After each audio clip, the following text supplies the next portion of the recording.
Hello, so I am making a video about my productivity system. It is not perfect, it has its flaws, but it works a good decent percent of the time. So let me walk you through here what I've got going. I like to put my stuff into Trello because I like Trello. It's just kind of personal preference. I think that the system is great for project management and, in a greater sense of the word, life management. So this system I have has come from almost a couple years worth of research, a lot of different systems, a lot of different ideas, different filters and productivity systems to what I use now. So I want to kind of walk you through a little bit of the thought process and the ideas behind this system. So first off, taking it to the original idea, I'm sure that the Eisenhower matrix is a little bit more familiar to most people. The idea of having different quadrants, your do first, your urgent, important, your do later, your delegate, eliminate. This is kind of like pretty elementary level of productivity. It works. There's not very much wrong with this system. It's just that, it could be a little bit better. It doesn't cover a lot of different case scenarios. It covers basically, if you wanted something super simple that works, I would suggest this. And this kind of came up where someone was actually talking about, okay, so this is great, right? But it kind of misses on this idea of significance. And so, like, how long will the things that you do matter? This is actually just a picture from the book that was talking about this. This is a great book. I highly recommend it. It's called Procrastinate on Purpose. And the ideas that it brings into this is that, so this deals with right now, today. You've got your urgent, you've got your important, but really what you're supposed to be spending most of your time in is this do later category, where you're trying to prevent fires that happen that have become urgent. Basically, you want to get a state where you don't have a lot of urgent things. Now, some people, their jobs are dealing with fires. Quite literally, we have firemen and all that stuff.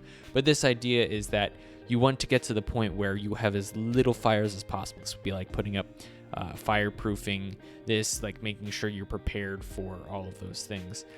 You also have a lot of things that don't need to get done that usually get past a lot of these filters and systems. We don't even think about it. We just like, oh, I want to do XYZ thing, or someone told me that I should do this, so I have to do it. And that's kind of the mindset a lot of people are in. So this is great for those people that are starting out and they're like, hey, I need something that works. Here's something that works. And you can explain the mindset behind it. I'm not going to go into detail on that because we've got far more pressing matters to cover.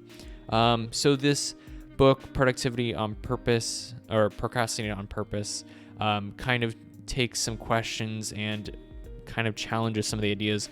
And that's where you get the idea of significance of how long does it matter. If you can build something like a tool that automatically delegates or eliminates a lot of these things, then doesn't that become top priority? But it doesn't in this case, because the significance isn't tracked here. How long something matters doesn't get tracked in this matrix. And so that's where this system comes in, which is taken directly from the book. This is the focus funnel and kind of brings in these other ideas and these other quadrants. So you can kind of see how the original matrix can be kind of put into this. So you have tasks, or basically anything that you need to do.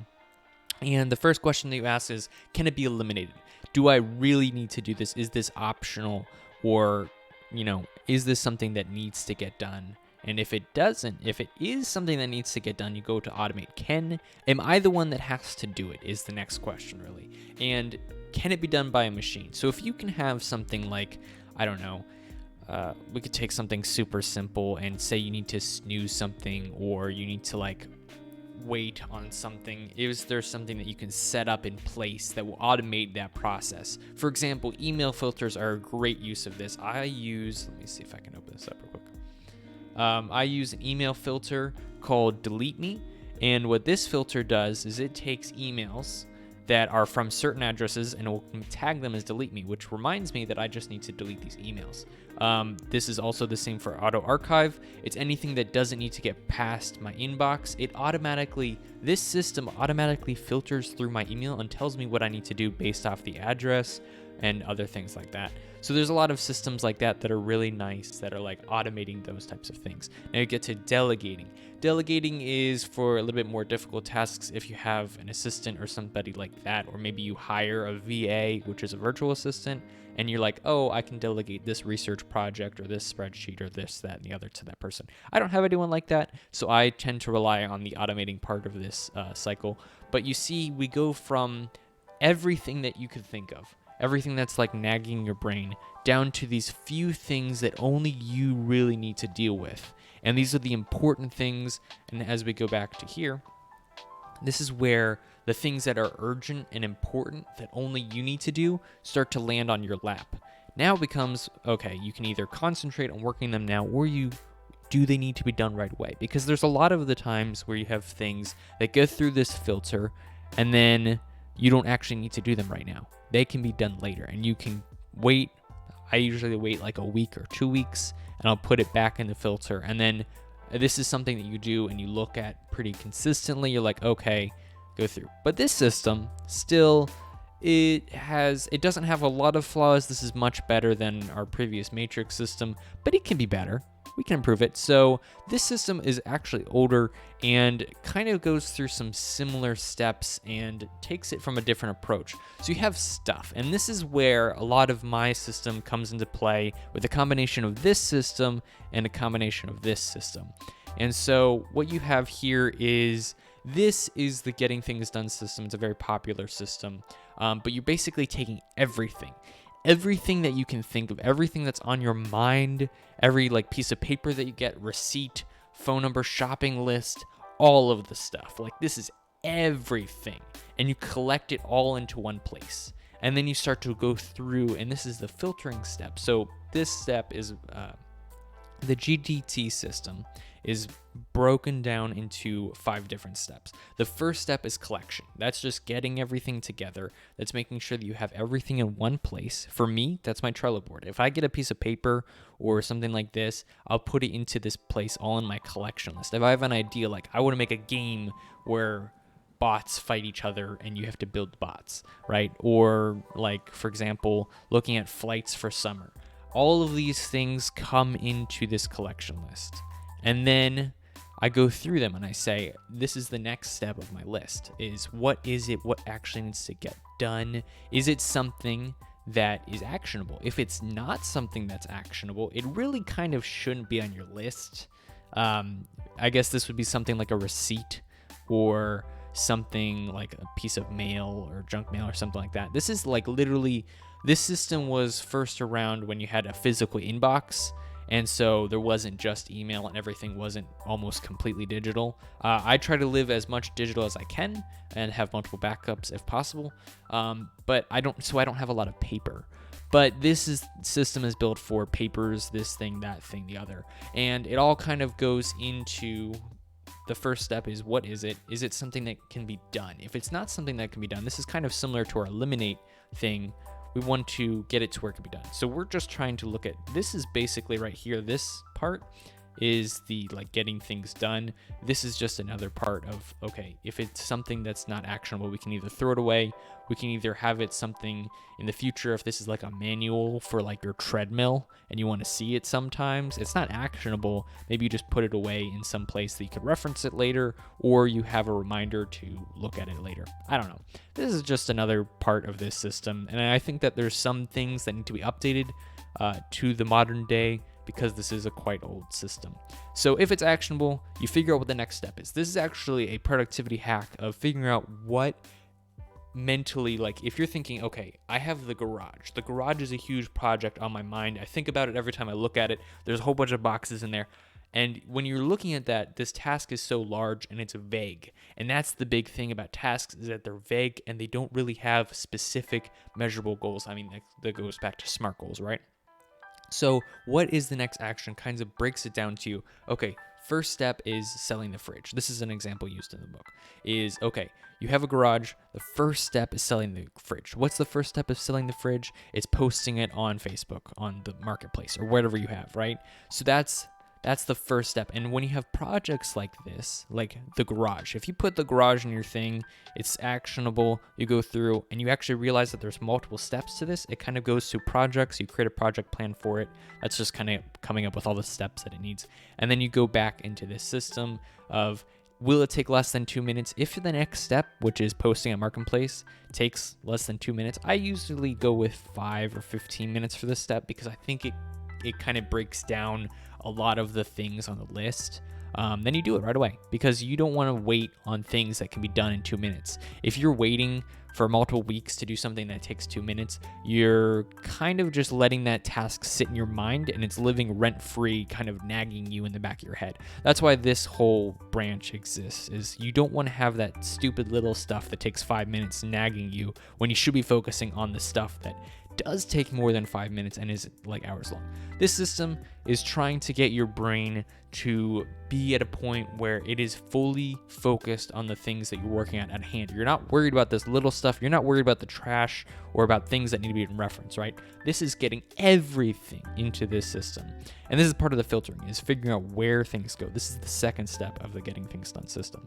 So then you go down here and you can either delegate or defer it. We've kind of seen that in this other system right here.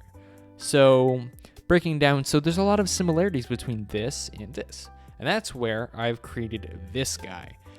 This is my version of hodgepodging together a whole bunch of different principles in productivity systems. So I've kind of made it like a little bit more of a graphic organizer. Actually, I have this printed out on the side of my wall. So this is a little piece of paper. I literally made it paper sized specifically so that I could print it out and put it next to my desk. This is literally the process for GDT and the productivity procrastinating on purpose system all wrapped into one. So the first thing you do is you take all your stuff, you figure out if it's actionable. We've seen that before in the GDT system. If it is, you figure out what the next step is. If the next step is, it's just figuring out. I kind of debated whether or not this should be this early in the process, but I didn't find another place that was good for it. So you go through, if you can figure out what the next step is, if it's something super easy, like call somebody about, like, for example, calling someone about an oxygen filter for your car, then you take that step and use that in the forward. So if it's not actionable, you can either snooze it and wait to deal with it. People suggest that you don't have things keep coming back up in the filter, but I'll explain that a little bit more when we get to the bottom. So if it's something you want to have reference, like a manual or something, you might scan it. What I do is I have any piece of paper that I get, I either gets trashed, it gets scanned, or I keep it. There's very few papers I actually keep that are physical. I have like maybe 5 pieces of paper at all. So we go through here. Now, if it's something that doesn't need to be done, you can eliminate it. That just means trash it. If you can't eliminate it, if it needs to get done, then if it has multiple steps, you can kind of create a project plan for that. If it's not, if it's just one task, it's just one step to get it done, then you just keep going through to the automate. Now, can you automate this task, or is it something that you see repeatedly coming up here? For example, for me, budgeting was something that would repeatedly go down this list and get to this point. And I've had that happen multiple weeks. So I was like, is there a tool? Is there something I can buy that will systemize this? And that's why I find YNAB and other tools like that to be really helpful, is that if you find something like, for example, Trello, I find that I go through this process with reviewing my system. So maybe I can buy a tool or an upgrade or the subscription, whatever it is, because I use it frequently enough and it gives me enough value to systemize it. That will save me time, ergo save me money. Basically, there's other things that say, how much is $1 worth of your time? It's around like $1, depending on how much money you make. So for example, you make $10 an hour. 1 minute or 6 minutes of your time will be worth $1. So if you end up finding that this system or automation is worth the money, you might be saving yourself, say, 30 minutes, and it might only cost you $2 to $3 a month. That will end up gaining you 15 minutes a month. It's still 15 minutes. I think people discredit how much time you can save with a lot of these little things. So anyway, we get to this point in the process. If you can't automate it, it's not something that's either digital or something that has a systemized. This could also mean creating a checklist. I have in here, I create a template. Templates are great examples of automating things. I have the review for my system in a checklist, and all I have to do each week when I'm reviewing it is create a new thing with the system, add it, and then I just throw it into my do today. And now I have all of this checklist and it's all systemized, ready for me to go. Of course, I don't need to do this today because I already did it yesterday. So anyway, that's kind of how that's automated. Okay, we're here. So if you do have people that you can delegate to, then do it, defer it. If you have interns or something like that, that's the time to do that type of thing. If not, this is where I go to, is it under 5 minutes? Because I think that even if something is 5 minutes and you automate it, that still saves you 5 minutes. And if you go through this process frequently enough, like say you're either having to keep track of finances or something like that, and you can automate that simple task, over time you'll be saving lots and lots of time. You'll be saving hours at a time. Oh my goodness, it's already been 15 minutes. If you're still here, congratulations. We're gonna keep going. Delegate. Going over to, is it under 5 minutes? If it is under 5 minutes, do it. Just do it right now. Don't even think about it and get it out of the way. If it's not under 5 minutes, this is where we ask, can it wait? If it can wait, then we snooze it. We figure out the time that it's best to go through, and it goes back up here. Now, if it can't wait, this is the question. If it goes through all this filter and it can't wait, you have, this is basically the best time to do it. And this is the one system that I think talked about here is if you can't procrastinate on it, that's the time to do it. That's where this kind of switch triggers and you go over here. If it can wait, that means there might be a better time to do it. Now, there might be some situations, and I think this is an important thing to clarify, where people are like, oh yeah, I can wait on my my school project for another couple days. It's not due until then. That's not what I'm talking about. That's completely different. I'm talking about, can it wait for a reasonable thing? Like if it takes you 3 days to do this project and you're like, oh yeah, I can wait until 2 days. No, you can't. That's the difference, is like figuring out the best time to do it is when it's situated perfectly. And for example, studying, actually you get most of the benefit from studying, even if you do it less, multiple weeks, or like situating it out multiple times over before the test. Like cramming is not the best time. It can't wait. You'll have already wasted your time and trying to study for a test when it's the day before the test. So this, can it wait, usually gets triggered, and that's up to, depending on what task you're working on, depending on the timing of things. Maybe you don't have time. Maybe you can wait on it, but you don't have any time from now until the best time. So maybe you have to do it now because of your availability over the next week.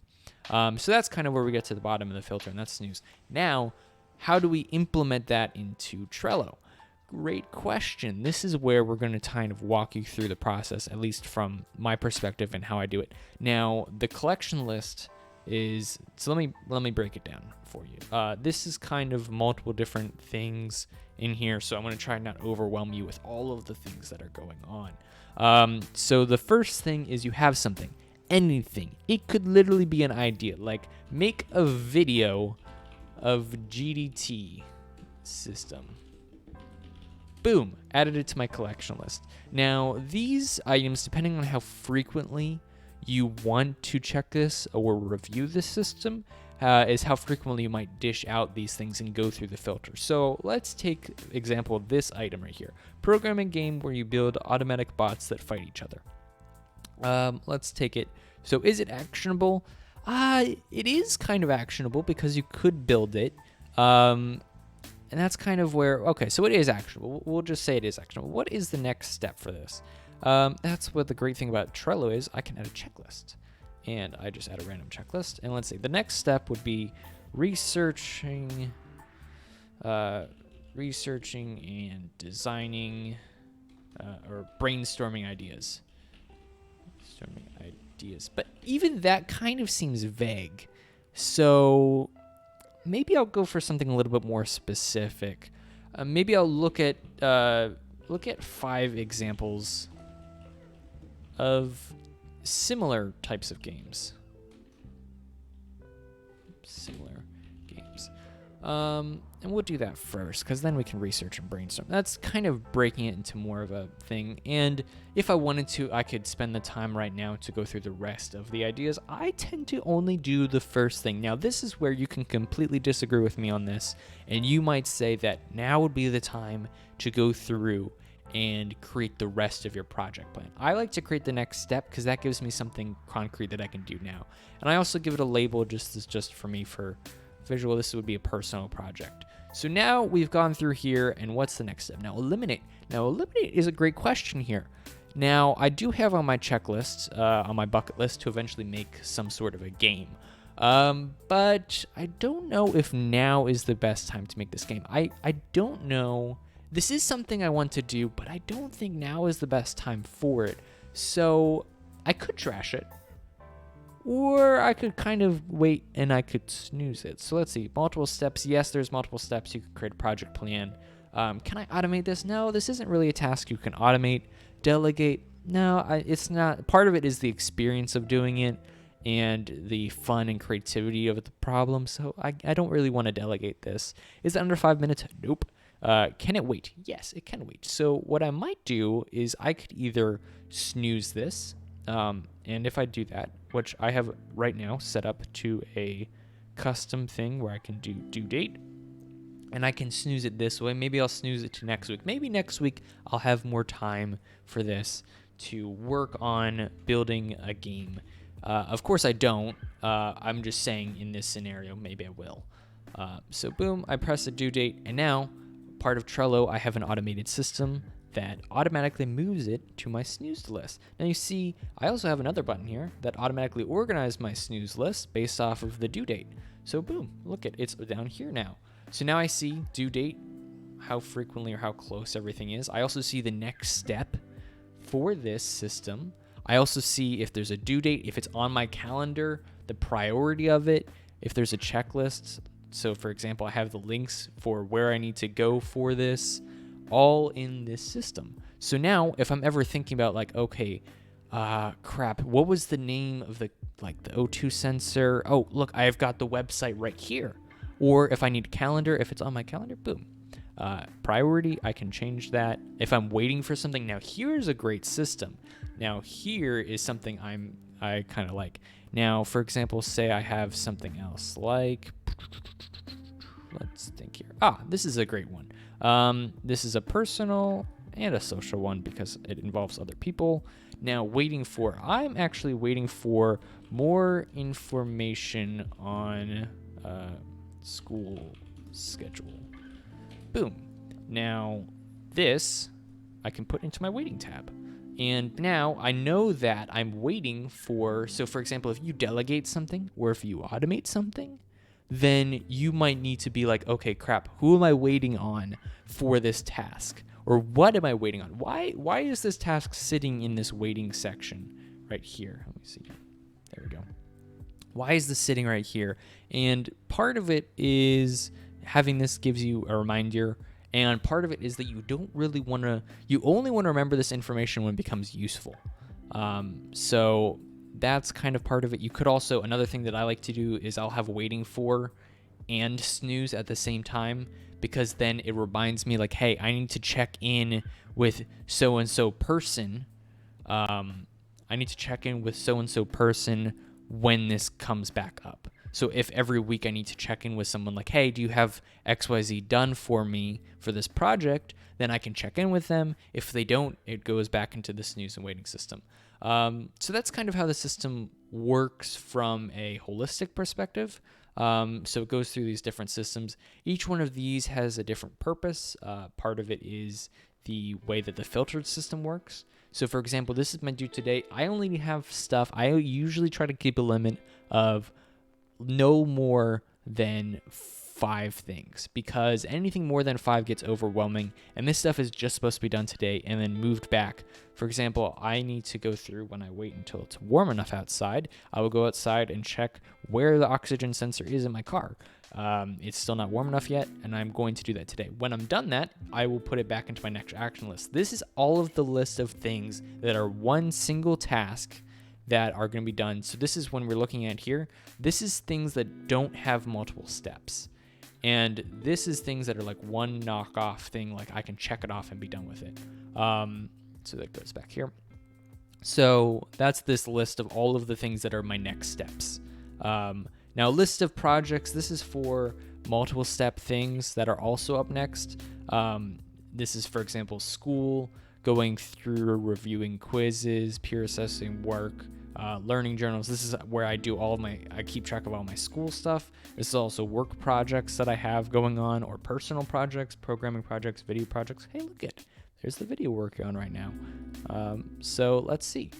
Then this is a waiting list. This is, as I was showing you earlier, if I'm waiting for someone on some sort of thing, or if I'm waiting for a time or a day. This is your collection list. I have this visually set up this way from this order so that I can see it on another screen that I have displayed above my head. Then your snooze. This is, as I was showing earlier, things that you're waiting on. Maybe you're waiting on an idea or some sort of project that needs to be done in the future. This is your maybe someday list. Now, this is a list that I kind of find interesting. This is like the crappy way to eliminate things. or rather, this is the list of things that are maybe like, I want to build a robot, but I don't have a day that I want to do it. So maybe I'll put it in this list instead. So this is kind of like ideas that you have for the future. Like maybe I want to create like Photoshop a new iPhone background. Eventually, maybe if I'm like going through and I'm like, oh, you know what? Today's the weekend. I've got time and I've got space. Maybe I'll throw this over here. Maybe I'll throw this over here into my can-do list and will-do list. Or this is kind of stuff that I use that if I notice it's been waiting for a long time, for example, researching better investment ideas, I kind of keep that in this maybe someday list as a way to, on the way out, or before I kick it out and delete it completely, I'm keeping the idea there so I don't re-add it into my collection list. I'm just keeping here like, hey, maybe I'll eventually just get rid of it after like a month. If something's been sitting here for 2 or 3 weeks, then I'll probably just get rid of it. So that's kind of the way that my system works. This is just templates for things like school. This is like each week of school, we have similar tasks. So I've created a automated thing that I can do for that. So yeah, that is basically the entirety of the system. You collect things, you grab everything, and I'm talking everything you can do, not do, you put into this list. Then you go through the filter, you organize all the way down the way, then you put it into different spots, and you put it into different physical spots depending on what you're working on. Then if you have, so that's the organizing part, then reviewing. This is another important part. I do this every week, either Friday afternoon or Saturday or Sunday morning. I'll go through and I'll review this. This includes when I go through and look at my calendar and do that stuff. You have the review list. Let's see, where is it? This one, where you go through, you gather your loose papers or any external to-do lists. You review your previous calendar. You approve your future calendar. You empty your head of anything you've been meaning to do or have been thinking about. This includes like shopping list items or calling somebody. Maybe it's somebody's birthday and you need to get them a present. Reviewing your projects list, your next project list, basically reviewing all of your lists, looking at the emails, and you put them all in your collection list and you go through and you sort them. And then you do anything that kind of gets to this point where you have the availability to do them. I'm still working on deciding when the best time or what the best time is to do this thing. So you see, even after basically 30 minutes of me talking about the system, it's not perfect. I mean, it works for the majority of things that I have, and I use it quite frequently, and I love it. It needs some kinks that need to be worked out. There's some systems like, for example, I need to figure out how to display how long a task has been on, because this has been nearly a month that this task has been on here, and there's no way for me to know that. So yeah, that's about it. That's my system. Let me know what you think of this video, and reach out to me if you have any questions.